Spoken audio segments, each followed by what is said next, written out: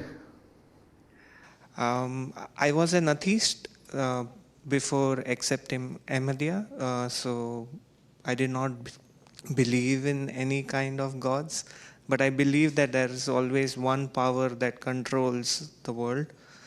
And then in 2018, when I came to Canada to do my master's, my professor is Ahmadiyya, Dr. Lotfi Belkir, and he told me that everything is controlled by a power, but that power is God.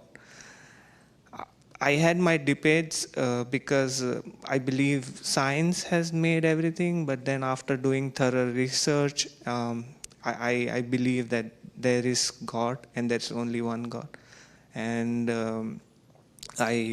Islam is one religion that said that there is only one God, and specifically Ahmadiyya because there are other religions who can kill each other for protecting their religion, but you can say for no reason. Yeah, for no reason. They can kill each other. They can kill each other. They kill each other. Not only can, they kill each other for no reason. Okay. So Ahmadiyya is one religion, even though it's a part of Islam, it's non-violent, and I believe that's the path forward for the world to have a peaceful future for everyone, and that's why I accepted Ahmadiyya.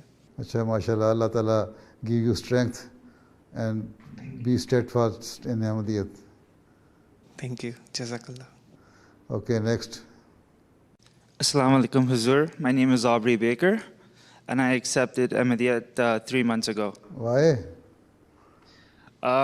Growing up, so I was originally born in Karachi, Pakistan, and then 2 years later, after I was born, we moved to Abu Dhabi in the United Arab Emirates, and I was brought up in a Catholic family, and while the Catholic Church spoke a lot about love and acceptance as well, like they didn't treat us that way. Like I went to a convent school, and even the nuns and priests and everyone, like they were very, their practice was very much against their teachings.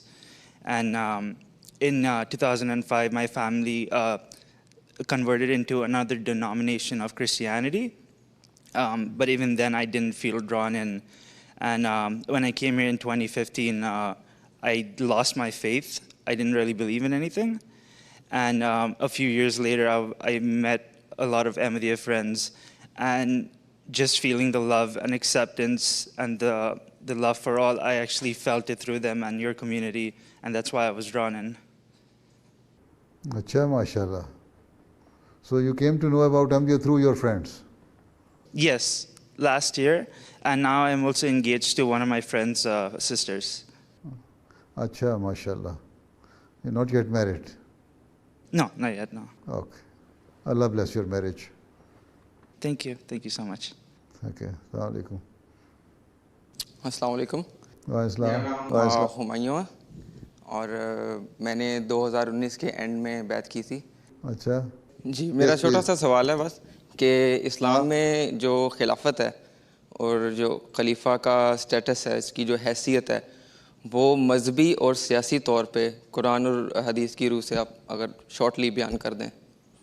بات یہ ہے کہ یہ جو موجودہ خلافت ہے جو امام مہدی کے آنے کے ساتھ شروع ہونی تھی, ان کے آگے ہونے تھے, وہ روحانی خلافت ہے, ٹھیک ہے, اور مذہبی اور دینی خلافت ہے. اس کا دنیاوی چیزوں سے کوئی تعلق نہیں ہے. بعض انبیاء پرانے زمانے میں بھی آئے جن کو حکومتیں ملیں, اور بعض ایسے تھے جو حکومتوں کے بغیر رہے, ٹھیک ہے, ان کو کوئی حکومت نہیں ملی. حضرت عیسیٰ علیہ السلام کو کون سی حکومت ملی تھی؟ جو عیسائیوں کے بادشاہ تھے, نبی تھے. 310 سال کے بعد ان کو عیسائی, جو رومن بادشاہ نے عیسائیت قبول کی, تبھی آگے کھل کے عیسائیت کی تبلیغ ہونی شروع ہوئی اور عیسائیت پھیلی. تو بہرحال جو احمدیہ خلافت ہے وہ ایک روحانی خلافت ہے. ہاں, اس خلافت میں بادشاہ یا صدران جو ہیں حکومت وہ احمدیت اور اسلام قبول کریں گے. اس لیے حضرت مسیح موعود علیہ السلام کو اللہ تعالیٰ نے الہاماً بھی فرمایا کہ بادشاہ تیرے کپڑوں سے برکت ڈھونڈیں گے. مطلب یہ تھا کہ تمہاری جو روحانی بادشاہت ہے وہ قائم رہے گی, اور دنیاوی بادشاہ ہیں وہ تمہارے سے برکت حاصل کرتے رہیں گے. اسی طرح قرآن کریم میں سورہ حجرات میں لکھا ہوا ہے کہ جب دو مسلمان گروہ اور حکومتیں لڑ پڑیں تو ان میں صلح کراؤ. اس کا مطلب یہ تھا کہ ایک زمانہ آئے گا, اس وقت تو جب قرآن شریف نازل ہوا ہے تو ایک مسلمان حکومت تھی, وہاں دو حکومتوں کا سوال ہی نہیں تھا, یا گروہوں کا سوال ہی نہیں تھا. اس وقت بڑا کھل کے بڑا واضح ہے کہ ان کی صلح کراؤ, اور ان میں آپس میں جو دوسری ساتھ والے ہمسائے ہیں ان کو روکیں, جو ظالم ہے اس کو ہاتھ روکیں, اور جب وہ جنگ ختم ہو جائے, لڑائی ختم ہو جائے, صلح ہو جائے, تو پھر کسی پہ ظلم نہ کیا جائے. جو شک ایک حکومت کی طرف سے زیادتی بھی ہوئی ہے تب بھی اس پہ ظلم نہ کیا جائے. صلح ہو گئی تو صلح صفائی سے رہو, اور اگر وہ دوبارہ حملہ کریں تو پھر سب مل کے پھر اس کو روکو. اس کا مطلب یہ تھا کہ ایک دنیاوی حکومتیں قائم رہیں گی اپنی جگہ, اور ان کے لیے حکم یہ ہے کہ ان پہ صلح کرواؤ, لیکن ان کی جو دینی اور علمی اور روحانی جہاں تک تعلیم اور ترقی کا سوال ہے وہ خلافت کے ذریعے سے ہوگا یا مسیح موعود کے ذریعے سے ہوگا. تو یہ چیز ثابت کرتی ہے کہ اب جو زمانہ ہے اس میں خلافت کا تعلق صرف روحانیت سے اور دین سے ہے.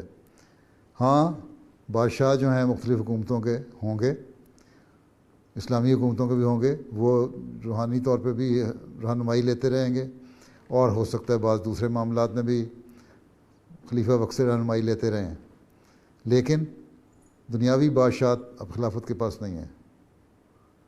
ہاں, دنیاوی بادشاہ اس کے ماتحت ضرور ہیں روحانی لحاظ سے, ٹھیک ہے جی ہاں. اور ایک اور سوال اگر اجازت دیں تو. اب وقت تو ختم ہو گیا, چلیں کر لیں, ہلکا سا سوال ہے اگر تو. چھوٹا سا ہی سوال ہے کہ جو مین اسٹریم مسلمز ہیں پوری دنیا میں, جماعت کی نظر میں ان کا کیا سٹیٹس ہے, اور ان کے ساتھ پوری دنیا میں جہاں پر بھی جو بھی سلوک ہو رہا ہے وہ ان پر عذاب ہے یا وہ زیادتی ہے, ان کے ساتھ ظلم ہے؟ یہ چھوٹا سا سوال تو نہیں, بہت بڑا سوال ہے. سوال چھوٹا ہے پر جواب اس کا بڑا ہے. بات یہ ہے کہ جو مین اسٹریم مسلم ہے, حضرت صلی اللہ علیہ وسلم نے فرمایا کہ جو کہتا ہے لا الہ الا اللہ, محمد رسول اللہ بھی بات نہیں کی, جو کہتا ہے لا الہ الا اللہ وہ مسلمان ہے. تو جو لا الہ الا اللہ محمد رسول اللہ کہتا ہے ہم تو اس کو مسلمان ہی کہتے ہیں. ہاں, وہ زمانے کے امام اور مسیح موعود کو کے انکاری اور منکر ہیں. اس لحاظ سے اگر ہم ان کو کہتے ہیں کہ تم منکر ہو, تو وہ انکاری اگر ہیں تو وہ مسیح موعود کے ہیں، اور وہ مسیح موعود جس کا پیش گوئی حضرت صلی اللہ علیہ وسلم نے فرمائی اور جس کی پیش گوئی سورہ جمعہ میں قرآن کریم نے فرمائی اور جگہوں پہ بھی فرمائی، تو اس لحاظ سے وہ منکرین ہیں. لیکن کلمہ پڑھنے کی روح سے جہاں ایک وسیع جو تعریف ہے اسلام کی، اس کے تحت وہ مسلمان ہیں. ٹھیک ہے، ہم ان کو غیر مسلم نہیں کہتے کیونکہ وہ حضرت صلی اللہ علیہ وسلم کو مانتے ہیں.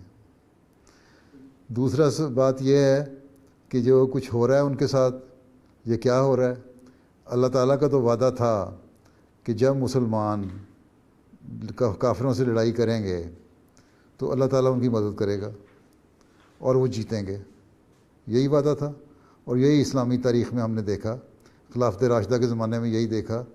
آج کل میں خطبات دے رہا ہوں بدری صاحبہ پہ، تو ان میں خلفاء کا ذکر چل رہا ہے، حضرت عمر کا ذکر چل رہا ہے. اسی میں زیادہ تر فتوحات ہوئیں.